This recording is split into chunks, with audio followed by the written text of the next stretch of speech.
नमस्कार किसान भाई।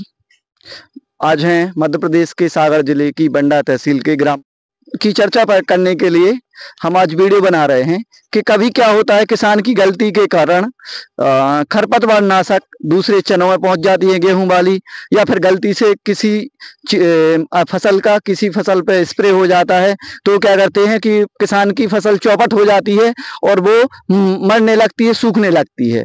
तो इस संबंध में आज चर्चा करेंगे कि अगर गलती से किसी का खरपतवार नाशी किसी अन्य फसल पर डल जाए और वो सूखने लगे तो हम उसमें क्या उपाय कर सकते हैं। तो हमने आज हमारे किसान से उपाय करवाया था, तो उनसे रिजल्ट लेने की कोशिश करेंगे। तो डर रही थी, वो पास में लगे चने के यहाँ से जो भी हो उड़ गई हो या जो भी जैसे भी हो, तो वो पहुंच गई थी। तो वो क्या हो रहा था, चना बिल्कुल खत्म हो रहा था, मतलब मरने की कगार पे आ गया था और पीला पड़ने लगा था।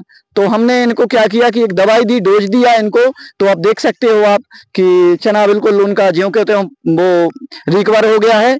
तो कभी भी किसान भाई कृपया ध्यान दें, ऐसा ना डालें कि हवा चल रही हो तो अपन उसमें खरपतवार नाशक का उपयोग करें, शांत हवा में उपयोग करें। फसल लगी है जैसे गेहूं के पास में अगर दूसरी फसल लगी है तो दूर से उपयोग कर, दूर से उसका स्प्रे करें ताकि इसमें फसल में नुकसान ना हो। तो हम जानते हैं। नमस्कार। नमस्कार। तो क्या हो गया था आपका गेहूं में, आप इस वो डाल रहे थे दवाई? डाली थी दूर से, मनो वो हवा में उड़ के आ गई, चने में चले गई। चने में तो फिर क्या हुआ था चना का? चना मरने लगा तो ग्लूकोज डाला। अच्छा, आपने फिर ग्लूकोज का स्प्रे किया है तो अच्छा हुआ। ऐसा तो नहीं कि आपके चने मतलब खत्म हो गए, बिल्कुल सूख गए हैं? नहीं नहीं नहीं। अच्छा, मतलब रिजल्ट सही रहा? सही है। कितने दिनों के बाद आपने ग्लूकोज डाला? दूसरे दिन। अच्छा, पहले दिन आपने दवाई डाली, दूसरे दिन चनों का रिजल्ट दिखा कि भैया चनों में दवाई पहुंच गई है, तो दूसरे दिन ग्लूकोज का रिजल्ट मिल गया। और तो कैसा रहा ग्लूकोज का रिजल्ट? अच्छा लगा। हाँ।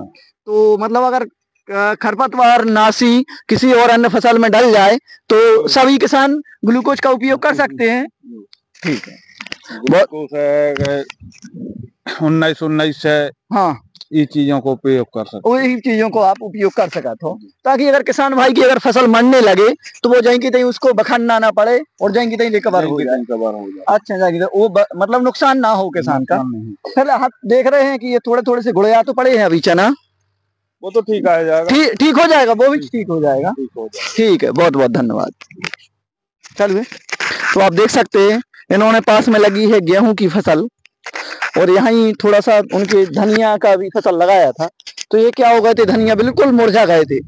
इसमें खरपतवार डाला, 2,4-D का उन्होंने उपयोग किया तो हवा से और ये धनिया बिल्कुल पूरे मुरझा गए थे। तो उन्होंने क्या किया है कि ग्लूकोज का उपयोग किया है।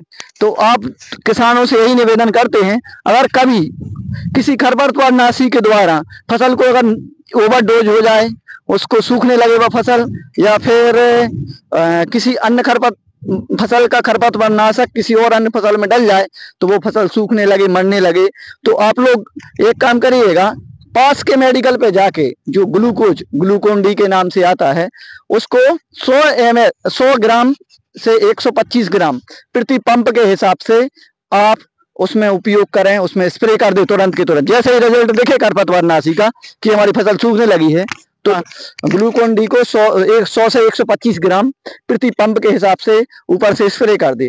आपकी फसल बिल्कुल ही पहले की जैसे नॉर्मल हो जाएगी और आपकी फसल को कुछ भी नुकसान नहीं होगा, ना ही आपको वो फसल सूख पाएगी, ना ही उसको बखानना पड़ेगा।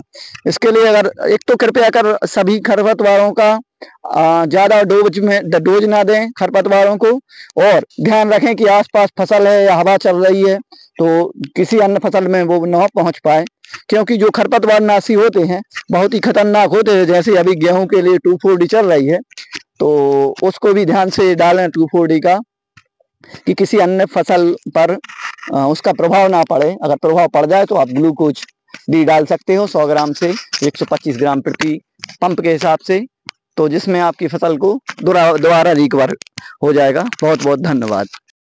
इसी प्रकार की वीडियो देखने के लिए मेरे चैनल को सब्सक्राइब करें। धन्यवाद।